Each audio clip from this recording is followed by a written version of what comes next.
Verse 25, you shall serve the Lord your God, and he will bless your bread and your water, and I will take sickness away from among you. So you destroy all of that to stop all this nonsense, this evil, he kills one of mine, I go and kill this whole village kind of idea. No, eye for an eye, tooth for a tooth now. So you need to serve God. So the only way how you can ultimately, it's not just a question of you not doing that, but then you're actively doing something else, which is serving a God.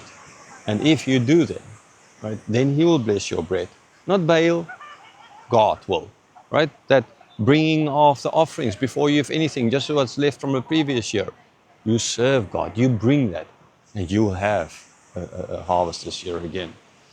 Your water, right? Because I mean, bread and water, that's life. It's not just God going to clean the water in the Jordan or something like that, or the wells, anything like that. No, no, no, no. This is ultimately what is essential for everyday bread and water in their culture, not rice and water. German culture would be bread and beer. And this part of the world would be rice and water.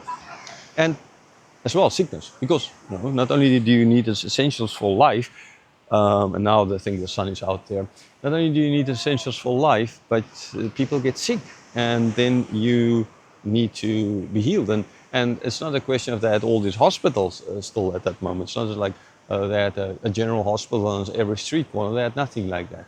Okay, yes, people who could just give them a paracetamol here and there, and no paracetamol thing, but local things. Okay, so but God's not as well saying He will take the sickness away. So He will be not only their warrior king, but He will be as well their doctor king, if they ultimately follow and serve, not serve the others, not bow down to the other gods, destroy their places of worship, but and then actively worshiping Him. Then God will bless their bread, their water, and take the sickness away. Verse 26, none shall miscarry or be barren in your land. I will fulfill the number of your days. Okay, two more things mentioned that is important to them, right? If you're going to enter countries, women might be barren. And if women are barren, they're not getting any children, then after a while, people, even if they're not sick, they're going to die, right? And then there's no children, and then the country will disappear. Look at South Korea, for example. Japan, a number of countries like that, even Thailand and Russia. So the barrenness, God makes sure that the woman be able to have children. Miscarrying, so they might get pregnant, but then they're going to miscarry. The child will be born, will be stillborn.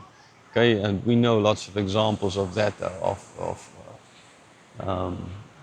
one aunt, and I know a brother serving with me was as well, the child was stillborn. These things happen. Okay, so what happens if all the children are stillborn and other miscarry? My sister as well. I mean, there's lots of places, people. What happens with all of this when this happens? I mean, you don't have children, and so barrenness, miscarrying. There's not children to replenish those dying. So God will make sure that the numbers are not going to dwindle. The numbers will keep on rising because He'll make sure that there's no miscarriage, there's no barrenness. They will be able to give birth to children. And then the last thing, fulfill the number of your days. And that is, so what is the point of you have giving birth to kids and they all die at 5 days old? Right? And you're not replenishing anything because they're all dead before they get anywhere and can do anything. But God says that He will make the number in the days. In other words, He will lead them so that they die at an old age. That is all. So you have your bread, your water, your health, and not see prosperity gospel.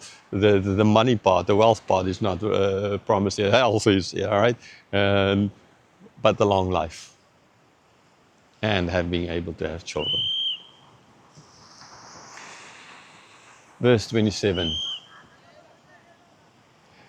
I will send my terror before you, and I will throw into confusion all the people against whom you shall come, and I will make all your enemies turn their backs to you.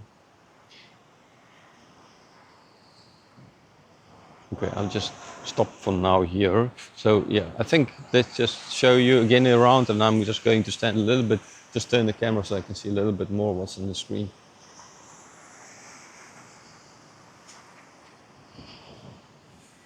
Yeah, at nighttime, this place turns into a lightning, I would say, a lighting show. All this stuff you're seeing here down the beach lit up, different colors, very beautiful, but I mean, super loud. Man, they play music, every place plays music, different kind of music, and it's just one loud place. But, yes, some people, well, the people here, I guess, like it because they do it for the tourists. Not my cup of tea.